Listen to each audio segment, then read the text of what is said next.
Our second reading is from the Gospel of Mark, chapter 8, verses 27 through 38. Jesus and his disciples went on to the villages around Caesarea Philippi. On the way he asked them, "Who do people say that I am?" They replied, "Some say John the Baptist, others say Elijah, and still others say the prophets." "But what about you?" he asked. "Who do you say I am?" And Peter answered, "You are the Messiah." Jesus warned them not to tell anyone about him.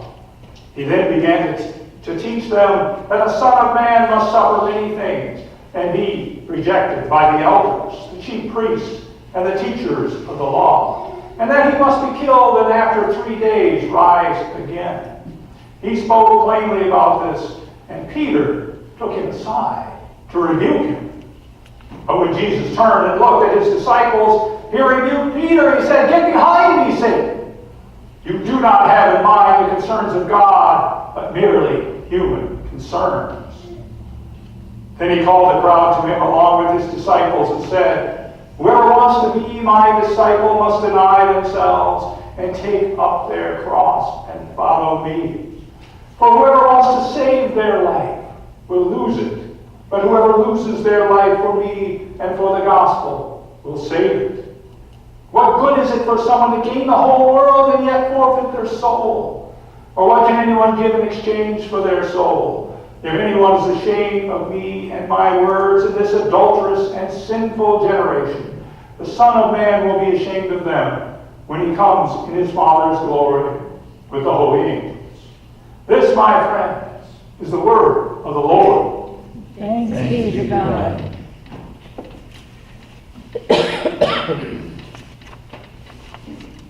Believe it or not, there have actually been attempts to weigh the soul.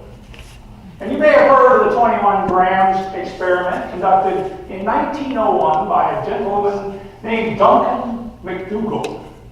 And he determined that the soul weighs approximately 21 grams. And in the United States, 21 grams is equal to about 3/4 of an ounce.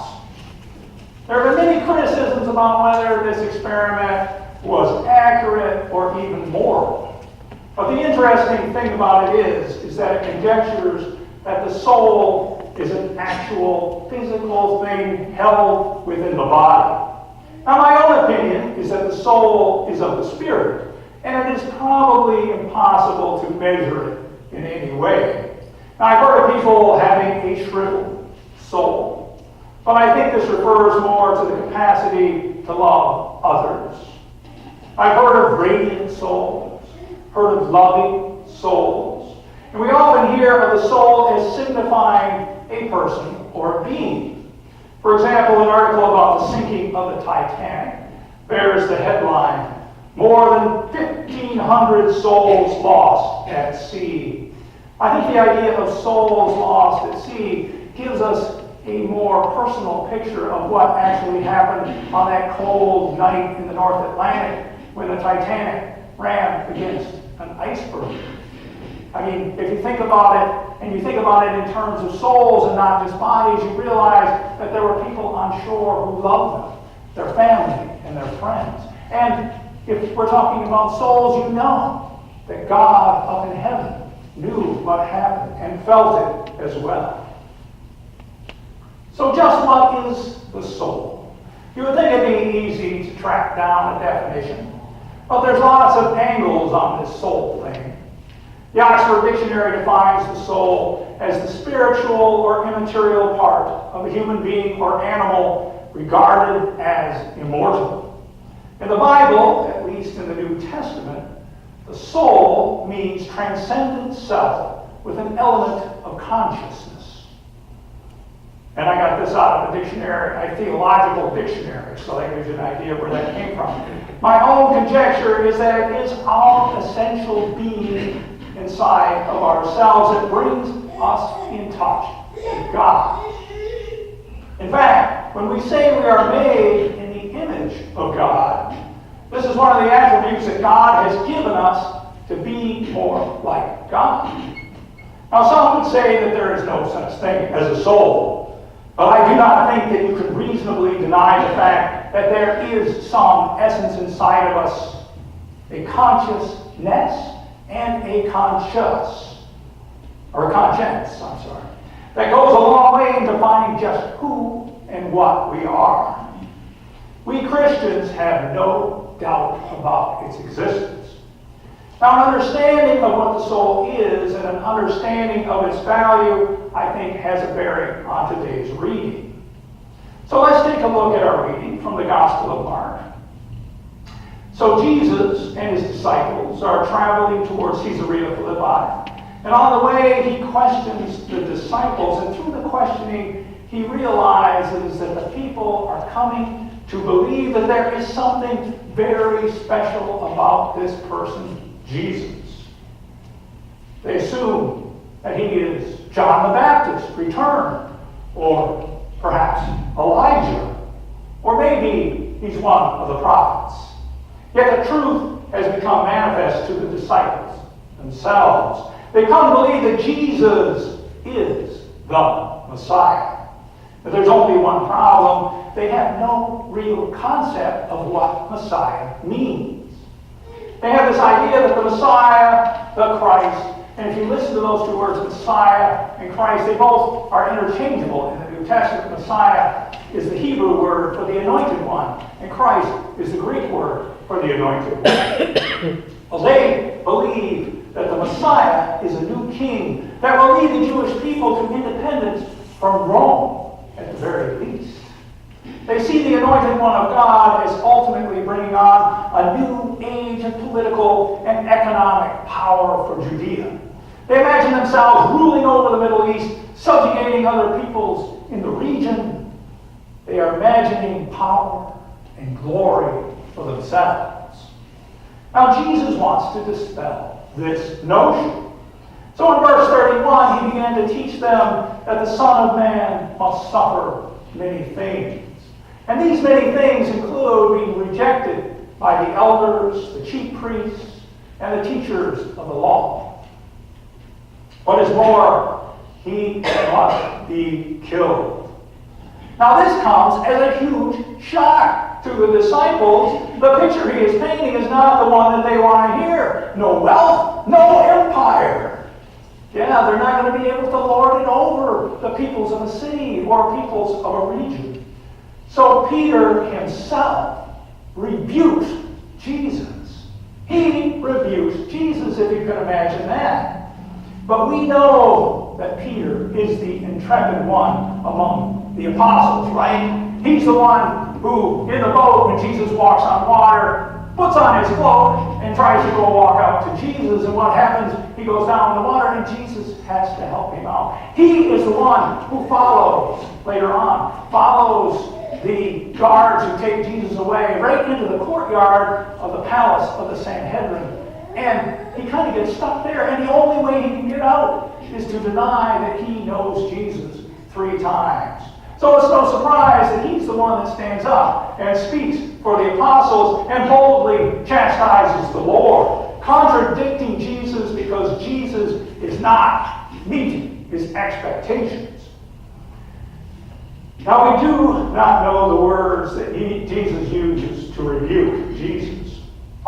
Peter uses to rebuke Jesus. But we can guess that he is telling Jesus that the career of the Messiah does not have to be a trail of tears, a load of suffering. Jesus can be the glorious King of the Jews.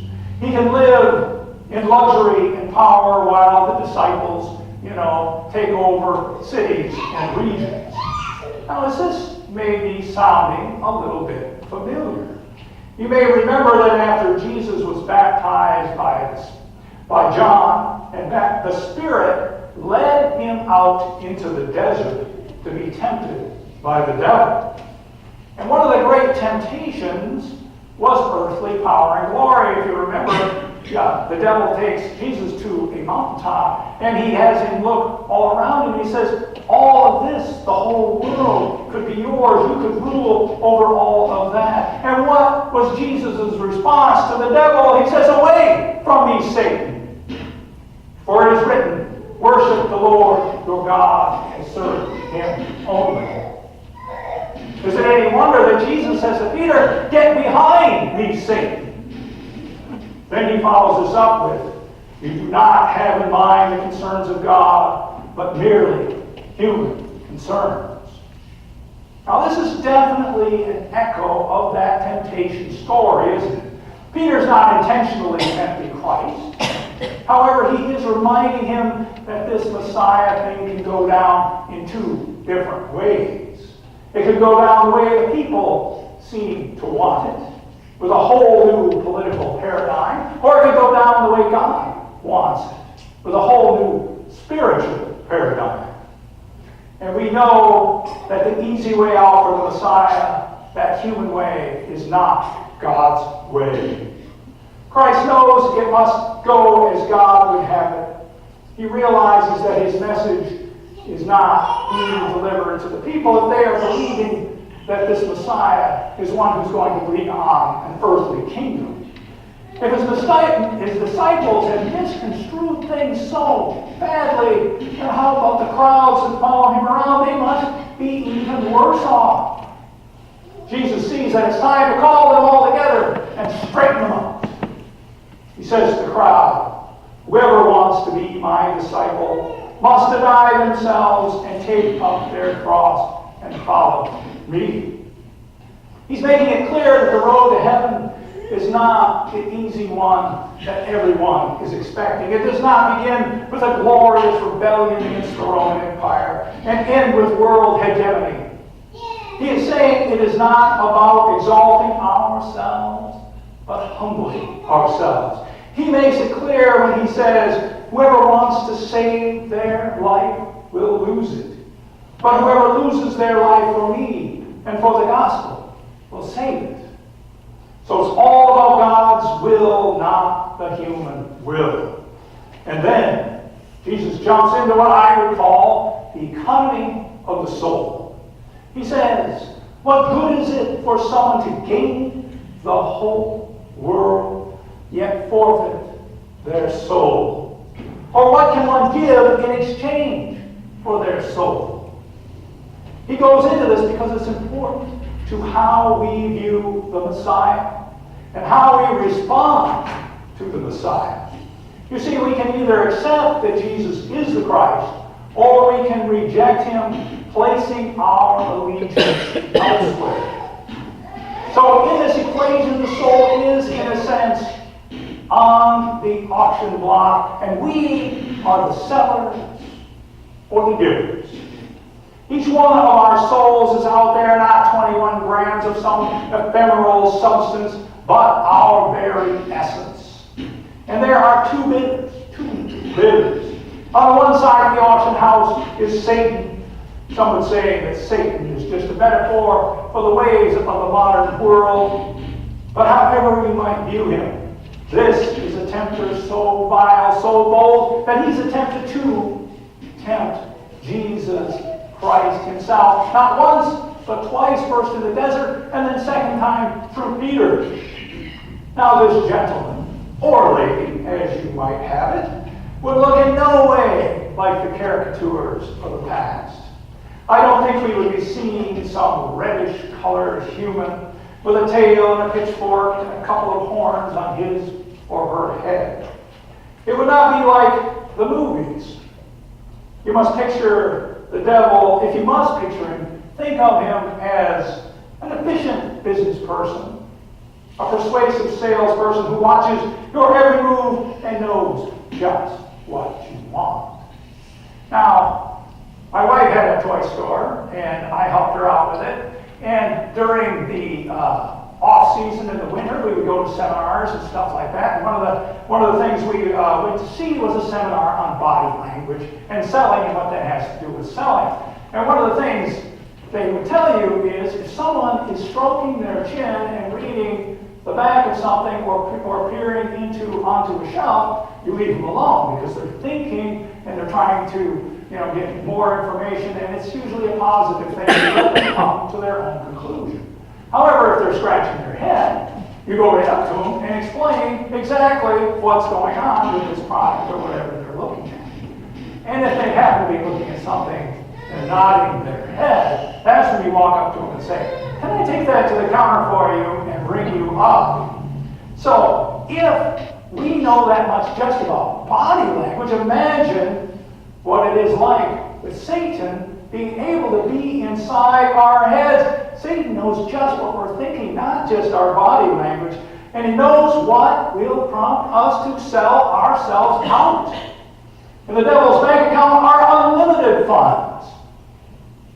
But his intention is to buy souls as cheap as he can, because that's just the way he rolls. So when the bidding starts for your soul, the devil will start bidding cheap, right?